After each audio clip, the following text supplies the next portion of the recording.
Jordan Peele wouldn't have been anyone's guess if in 2010 you had asked them who would be one of the decade's biggest breakout film directors. In fact, in 2010 you would have been hard-pressed to know his name, as the true vehicle for his fame would be the titular series Key and Peele. The comedy series would find mass fame on Comedy Central and on YouTube, garnering mass counts of views and popularity. Starring opposite of Keegan-Michael Key, the duo would go on to see fame and fortune through their show. Despite the show's popularity, however, this wasn't Jordan Peele's end goal. While proving his brilliance as a comedy writer, the upstart creator was fascinated with filmmaking, hoping to go on to direct and produce his own films farther down the road. Peele actually conceived the project and began writing all the way back in 2008 during one presidential election, and the film would not be first screened until a week after the presidential inauguration in 2017, over 8 years later. Peele said in an interview with The Guardian that the setting is the white upper-middle-class liberal elite, the people who pride themselves on their post-racial sensibilities, end quote. The film has several allegories to Peele's perception of race and race relations in the United States. Get Out focuses largely on the out-of-touch way that many of the quote-unquote liberal elite address black people in the country. Multiple scenes in the film show the awkwardness of the Armitage family around the main character Chris, including the father Dean Armitage saying things like, "I would have voted for Obama a third time if I could have." A relative of the family who plays golf trying to relate to Chris by saying, "Oh, I know Tiger." And the most blatantly off thing anyone says is Parker Dre saying how black is in fashion. These all go to show the upper-class family who claims to have the best intentions being completely out of touch with basic human interaction skills. Peele shows this through the film, with those who claim to be on the quote-unquote correct side of the racial debate in this country can definitely be the people at fault, as their lack of self-awareness is in itself what continues some of the issues today. Get Out begins with a man walking through a suburban neighborhood, speaking with a friend on the phone. He is nervous with the setting, and Peele himself points out this is an inversion of the white person in a black ghetto trope. A car meets the man on the road and continues for a short ways, but we see him make a U-turn and begin to slowly drive up behind the man. He's understandably sketched out and turns back the way he came from the car. Still without a cut having been made, the camera pivots back around to the front of the man and it's revealed the car is stopped, but is running with its driver door opened. Without a moment to react, the masked person attacks the man from the rear, pulling a vascular clamp on him and knocking him out. The man is dragged back into the car. An undisclosed amount of time later, we see Chris Washington, a freelance photographer working out of his studio apartment in New York City. A tour of the camera around his room shows his knack for photography. He's getting ready to meet with his girlfriend, Rose Armitage, before they make a trip to visit her parents for the first time. The couple is shown to have quite the chemistry, being a cute couple by most people's standards. As they prepare to go, Chris asks Rose if she has told her parents that he's black. Rose seems perplexed that it should matter. This does seem a bit odd, as the film is in a modern setting. It makes sense that Rose would have shown her parents a picture of him at least, and that Chris would have asked this much sooner than right before they leave. It's implied through pictures and their interactions with each other that they've been together for some time, and it seems a tad last minute for Chris to only ask now. Rose thinks it shouldn't matter and tells him that they'll love him, even though her dad will be awkward about his love of President Obama.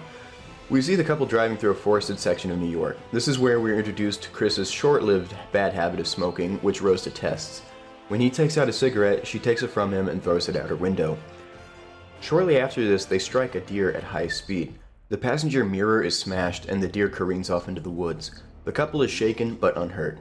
Chris walks to the break in the trees where the deer made its untimely flight, staring in shock at the deer, which appears to be dead. The couple makes their way to the Armitage residence, buried in forests of the area. Driving in, Chris sees the groundskeeper, Walter, for the first time. Walter stares in a deadpan way at Chris as they enter, making Chris a little uncomfortable. They pull up to the house, Chris and Rose being accepted with open arms by the older Armitage couple.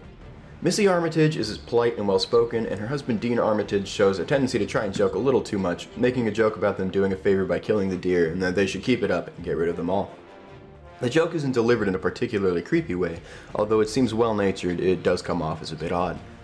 Dean takes Chris on a tour of the house, showing him pictures of his father, Roman Armitage, who was a runner that never quite got over losing to Jesse Owens during the Olympic tryouts. He takes Chris outside to talk to him and praises Obama, as Chris had warned. Dean also tells Chris that Missy is a hypnotherapist and could put him under hypnosis to cure his smoking addiction. Chris refuses. The family has dinner with Chris, with another of the Armitage family, Rose's brother Jeremy, being added to the roster. Jeremy makes several strange comments regarding Chris, saying things about his genetics making him a superior athlete. Jeremy is a supposed martial arts buff, wanting to show Chris some moves, but being shut down by his parents. Chris breaks the tension by talking to Jeremy about some sports, trying a little better to connect with the family. Later that night, Chris is unable to sleep. He has a dream about the deer they hit dying slowly on the side of the road. Chris gets up and goes for a walk outside. He pulls out a cigarette and he's about to light it, but just then he looks up and sees Walter sprinting towards him at full speed, and he looks as if he's about to run into Chris, but turns last minute and runs back off into the darkness. Chris is then startled to see Georgina, the Armitage's housekeeper, standing in the window looking in his direction. She doesn't see him, however, and is instead admiring her reflection in the window. Chris is reasonably disturbed and returns to the house. Missy is sitting in her office as he walks by, and she tells him to come in. Chris takes a seat opposite of her where she offers to hypnotize him. Chris doesn't seem particularly willing, but Missy goads him into it. She gets him to talk about the night his mother died when she was killed in a hit-and-run accident. Chris says he didn't go out to look for her and later found out that rather than being killed instantly, his mother had laid on the road and died over a much longer period of time, probably scared and wondering where he was. I want to point out Kaluuya's acting in this scene. It's absolutely phenomenal. The film in general is well casted and well acted, but the acting in this scene perfectly demonstrates Chris's fear and regret. The tears, expressions, and body language is spot on in an excellent way shown by Kaluuya. I've seen him in 3 separate movies to date, and in all the movies he either uses an American or an African accent, and didn't realize until looking into Get Out that he is in fact British. Overall, Kaluuya hits it out of the park with this film. Having gotten him under control with his memories and the sound of scraping a spoon in her teacup, Missy drops Chris into the sunken place, a mental recess which appears as a void with the view from the body's eyes appearing as a distant television screen. Chris's body is shown completely immobilized and his conscious self is shown grasping as he falls into the sunken place, screaming but making no sound. I also want to point out how cool the sound design is in the moment Chris drops in, as Missy's voice distorts to a supernatural extent. Now, sink into the floor. Wait. Sink.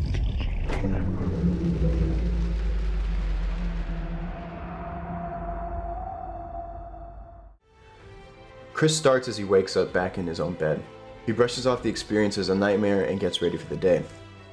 The Armitages are having their annual get-together with several other well-off families they know and relatives. Rose has alluded earlier to not wanting to be around for it as she thinks of the people as weird. Chris gets a pretty strange experience with the crowd. They all drive up in single-file black vehicles. Wonder if that could be symbolic of anything. And they make their way to the back. Many of them make odd comments. But, I do know Tiger. Rose's thoughts on having sex with Chris. Is it true? Is it better? And the fashionable aspect of being Skin black. has been in favor for the past, couple of hundreds of years. But now the pendulum is swung back. Black is in fashion. Chris seems pretty used to it, with Rose showing him the most aversion to it. During this party, Chris meets Jim Hudson, a blind art dealer. Jim is the only one there that seems well adjusted and comfortable with Chris's presence, even praising his eye for photography and lamenting the rest of the group's behavior. Moving on, Chris is glad to see another black man at the event, but when he introduces himself, the man seems off in a similar way to Walter and Georgina's spaced-out demeanor.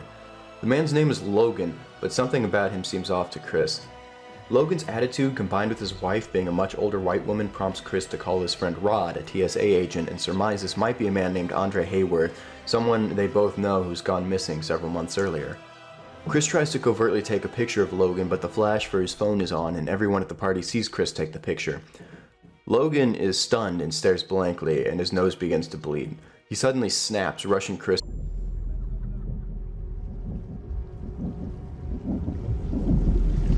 Get out.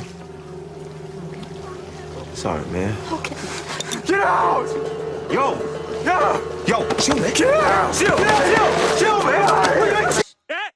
He said it! Chris apologizes, but Andre keeps yelling at Chris to run and has to be dragged away, sobbing. Chris is shaken, and Rose is trying to reason with her parents what must have happened. Dean says that Logan had a seizure. Logan is brought back in, his original creepy self, and apologizes to Chris before leaving the homestead. Rose takes Chris on a walk, and as they sit on a lake talking, we see Dean auctioning off Chris to the highest bidder. Jim Hudson wins the auction. Chris tells Rose he wants to leave, so they head back to the house to pack. As he finishes up packing, Chris notices an open crawl space near the window in the room he is sharing with Rose. Inside, he finds a box full of pictures with Rose with multiple other black partners, including Walter and Georgina. Rose had told Chris earlier that he was her first black boyfriend. Chris rushes downstairs but is cut off by the family. Jeremy has a lacrosse stick and won't let Chris out the door. Dean shows up and gives a somewhat clunky monologue about people and their place in the universe. It's a bit like you'd expect from a B-movie villain that they want to make deeper than he really is. Rose reveals she is working with the family to keep Chris in the home. Missy triggers Chris with the teacup and spoon, and Chris drops like a rock. Despite the sunken place allowing the victim to see and hear what the body does, when Chris comes to, he appears to not know where he is. He's strapped to a chair in front of a TV in a blank room. He's explained to by Rose's grandfather Roman, who was originally thought to be dead, about the idea of preserving life and immortality and that sort of thing, and then is knocked out again. Waking up, Jim Hudson appears on the TV in front of Chris, addressing him directly about the coagula procedure to put Jim's brain in Chris's body. Chris will remain as a passenger in his own body, his consciousness remaining in the sunken place. As soon as Jim turns off the TV, Chris notices he has shredded the leather handrests for his chair, revealing the stuffing inside. Dean prepares Jim for surgery, removing the cap of his skull, exposing the brain. Jeremy, acting as an orderly, goes down the hall to get Chris. He undoes the straps and tends to the IV bag. While he's fumbling with it, some excellent camera work shows Chris's hand grabbing a croquet ball, and then coming up from behind, Chris brains Jeremy with the ball. Jeremy hits the floor and blood seeps under the carpet. Dean notices Jeremy isn't back yet and he looks down the hallway. Chris jumps him with a taxidermied buckhead, impaling Dean. Dean knocks over a candle in the surgery room as he dies, setting the room alight. Chris scares off Georgina in the kitchen upstairs, and then he confronts Missy in the adjacent office. He smashes her teacup, and as Missy resorts to a letter opener, Chris takes it through the hand like a champ. He proceeds to give Missy a non-consensual lobotomy and moves to the door. Jeremy attacks Chris as he opens the door and drags him back into the house. Jeremy tries to choke out Chris, but just when he is about to lose consciousness, Chris tricks Jeremy into kicking the door shut and stabs his attacker in the leg. He proceeds to kick in Jeremy's skull inside the entryway. Chris takes Jeremy's keys and steals his car. As he leaves the driveway, he runs over Georgina, which alerts Rose that he's escaped. Somehow, he managed to break Missy's cup, make Missy scream as he stabbed her, fought with Jeremy, slammed the door, started the car, and drove off, but despite this, Rose only hears him hitting Georgina for some reason. Chris sees Georgina lying on the ground and remembers his mother, and decides to take Georgina with him. Rose takes a bolt-action rifle and chases after him, but when she realizes he's taken down, Georgina decides to follow him on foot. She has a rifle, but apparently decides to run him down. She has sneakers, Chris has a car. Look, we see Rose eating Fruit Loops in a really weird way and drinking milk one sip at a time, so I'm not going to call her that intelligent of a character. Georgina comes to, and being Rose's grandmother in a snatched body, attacks Chris, causing him to crash. Georgina is killed, but Rose is caught up to them. She fires and misses a couple times, then sends her grandpa in Walter's body after Chris. Walter is about to kill Chris, but the protagonist uses his flash to bring back Walter's true persona. Walter asks Rose for the gun, and due to our establishment that Rose isn't the brightest bulb in the chandelier, she hands it right over. Walter shoots her through the stomach, then turns the gun on himself to save Chris before Mr. Armitage can take back over. Chris tries to choke the life out of Rose, but can't bring himself to quite do it. A police car pulls up, and Chris puts his hands up in surrender. It turns out to be Rod, who drives away with Chris, leaving Rose to bleed out in the driveway to her own burning home. Get Out is good as far as movies go. It kept me invested, and even though it was a movie I originally never planned to watch, it held my interest throughout. The movie was made on an astoundingly small budget by today's standards of $4.5 million. The most impressive feat was filming it in a mere 23 days, barely 3 weeks, when most films of this caliber can take up to 8 months for filming. The writing, casting, cinematography, and acting is wonderful. No major complaints with the exception of a few. The movie manages to be tense and scary without jump scares, but that doesn't mean they aren't there. I can think of a couple off the top of my head, but they were entirely needless.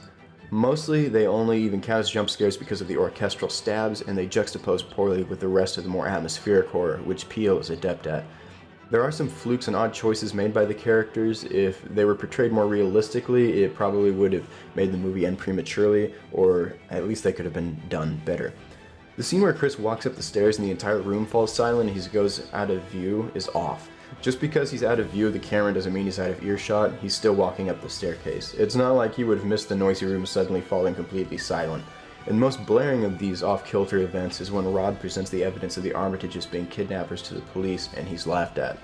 All three of the officers he speaks to are black, and although it would have set an odd precedent, if they had been white, then it could have added some commentary on Peele's topical views.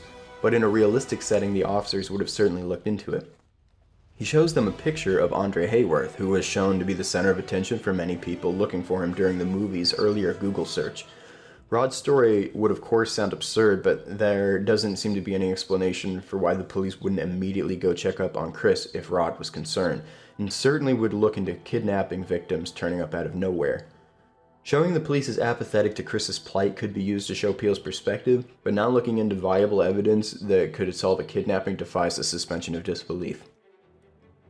Another thing I thought was worth pointing out is the possessed people the Armitages create.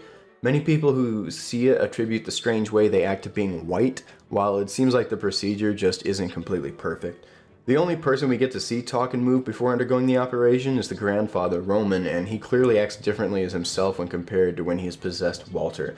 Considering all the possessed characters come off as spaced out and creepy, I don't think it's so much an issue of race as it is the movie showing us that the mental procedure is not quite as complete as they originally said, and there's still some gimmicks that they have to get over. The film is certainly a credit to the horror genre despite the fact that it has been relatively stale and oversaturated for decades now, but Get Out is a competently made movie with an interesting allegory driving the plot. It of course has references and metaphors for slavery, and most notably the pretentious grandstanding attitude that many elite claim to have. So many people higher up the food chain almost claim to have some omnipotence as to what other people think and feel. And that's what Peele was trying to convey, with the comparisons to slavery being the more obvious comparisons, but even more interestingly shown is the taking of the bodies by the Armitages and using them for their own purposes, using only the appearance of black people, but not the person itself, making the true human sit back and watch, helpless. This is the message Peele wants to convey, showing that so many of the people we see today that grandstand and condescend with a holier-than-thou attitude towards other people. Peele doesn't try to show that everyone is racist, but rather the more plausible reality that the people upholding the racial divide are the elite who claim to be the virtuous. And as a last touch for the film itself, it's good to see a smart protagonist in a horror movie. Chris isn't oblivious to the strange goings-on around the Armitage residence, he simply acts on it too late. Rose tricked him, the whole family tricked him, but it wasn't clear in enough time. But nevertheless, Chris saves himself with more wit of his own and escapes using it too. Get Out is a testament to filmmakers that care about the craft more than anything else, and hopefully films like this can usher in a new era of better cinematography.